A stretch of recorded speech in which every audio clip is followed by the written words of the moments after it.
In this video, we're going to talk about the empirical rule and Chebyshev's theorem.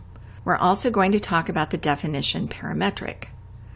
At this point, I'm assuming that you've already watched the videos on measuring the center and measuring the spread. We've already learned that the median is resistant and the mean is not. In fact, the standard deviation is also not resistant, and it's somewhat complicated to calculate. So why do we even bother? Why do we even care about the mean and standard deviation?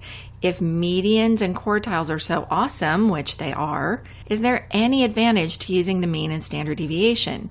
Well, one use for the mean and standard deviation is in the empirical rule and Chebyshev's theorem.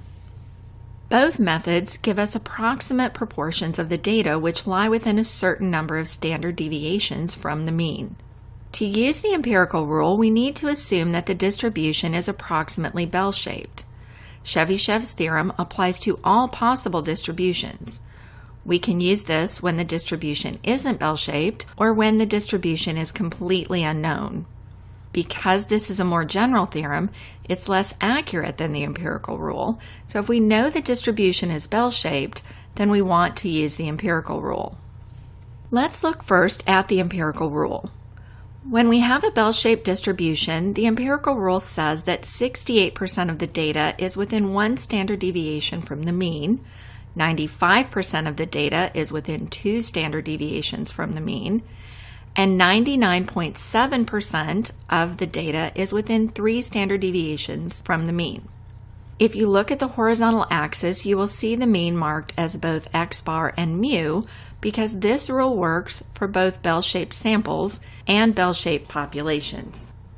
These percentages are approximations, but they are the same approximations for every normal distribution, whether it's short and flat or tall and thin. Because the distribution is symmetric, we can break down these percentages even more. So, for example, the 68% that is within one standard deviation of the mean tells us there's 34% below the mean and 34% above the mean. If I split 95% in half, I get 47.5%. And if I already have 34% in the section closest to the mean, then I know that the next section out must be 13.5%. If I do the same math for the smaller sections, the ones farther from the mean, you'll see that they don't quite add up to 99.7% and instead add up to 99.8%. This is just a bit of rounding error. And since these are approximations anyway, we're not going to worry about a bit of rounding error. To help us understand how the empirical rule can help us, let's look at an example. IQ scores are normally distributed with a mean of 100 and a standard deviation of 15. We want to use the empirical rule to learn something about IQ scores of the population. To answer any kind of question with the empirical rule, the first step is to write in all the percentages. You'll see that I've written these across the top. The second step is to fill in the mean and standard deviation for the IQ scores. The mean is 100, so that's the value in the center. The next line above the mean is the mean plus 1 standard deviation, so we have 100 plus the standard deviation of 15. The next line to the right is the mean plus 2 standard deviations, so we have 130, and then the next line to the right is 145. The line below the mean is 15 less than 100, so we have 85, and then further to the left is 70, and then 55. Now we're ready to learn something about IQ scores. First of all, what IQ scores would be considered usual? According to the rule of thumb we're using in this book, the 95% in the center are usual. So the usual scores are between 70 and 130.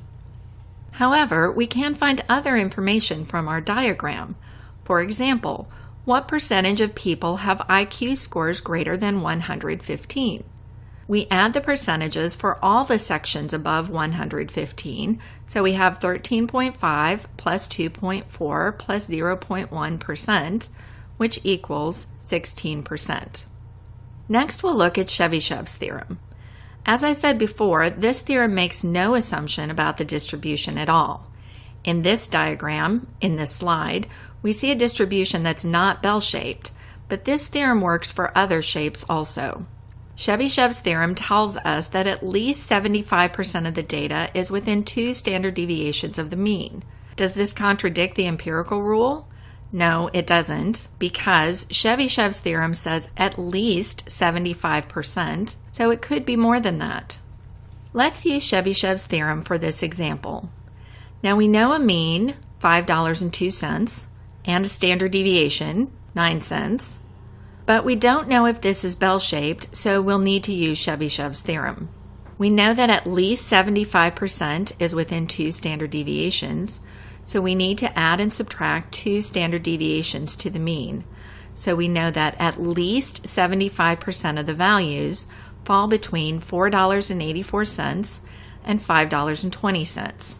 Or in other words, in this city, at least 75% of these workers receive between $4.84 and $5.20.